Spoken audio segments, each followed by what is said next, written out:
Bien, nous allons donc entamer la discussion, présentation des amendements sur la dernière partie 237, ligne 237 à la fin du document. Et le premier intervenant est notre camarade Franck Mouly du 77, micro numéro 3, et se prépare ensuite David Courteil au micro 4.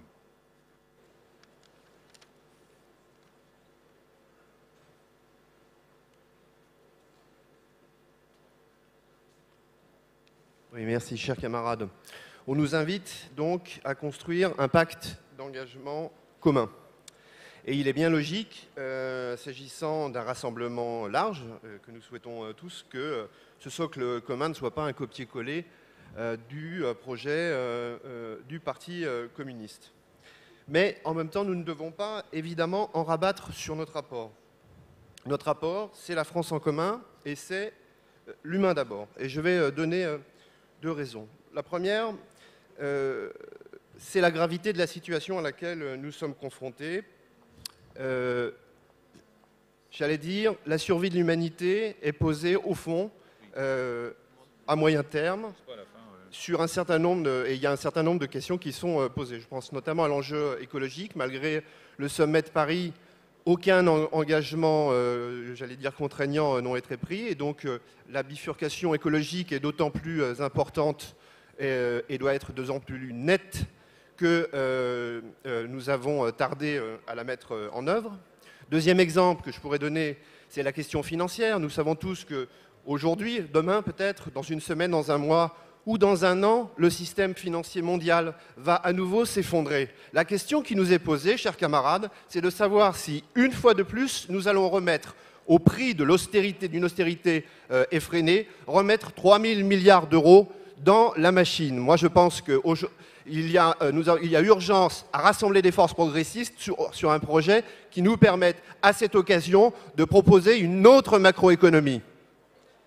Troisième exemple que je veux donner, la question technologique, la question de la maîtrise citoyenne des technologies. Aujourd'hui, Google, Apple, Facebook, c'est 1 500 milliards de capitalisation boursière.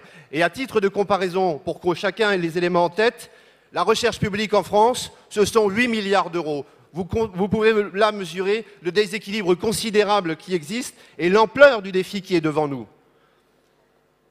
Cette question-là, d'ailleurs, repose la question de la maîtrise citoyenne, et d'autant plus importante que, on le voit, ces sociétés, elles font du business, mais elles font aussi de la politique. Elles produisent des normes. L'avocat américain Lawrence Lessig dit « le code, c'est la loi ». Le code informatique, c'est devenu la loi. Et donc, si c'est devenu la loi, les citoyens doivent pouvoir le maîtriser. C'est une question d'importance. Vous avez tous en tête à quel point l'application Uber est en train de s'attaquer au salariat.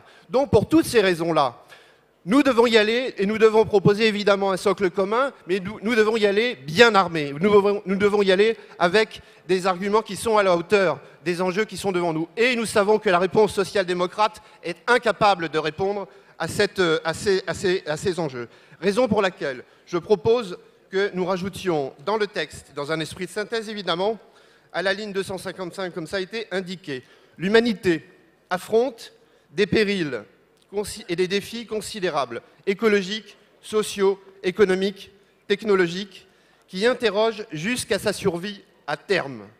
Les réponses que nous avons à construire doivent se hisser à la hauteur de la gravité de la situation. Nous ne partons pas de rien. Avec la France en commun et avec l'humain d'abord, il constitue notre rapport. Et là, on reprend le texte au pacte d'engagement unissant les citoyens qui s'engageront. Je vous remercie. Merci, camarade. Donc, David Courteil au micro maintenant, au micro numéro 4.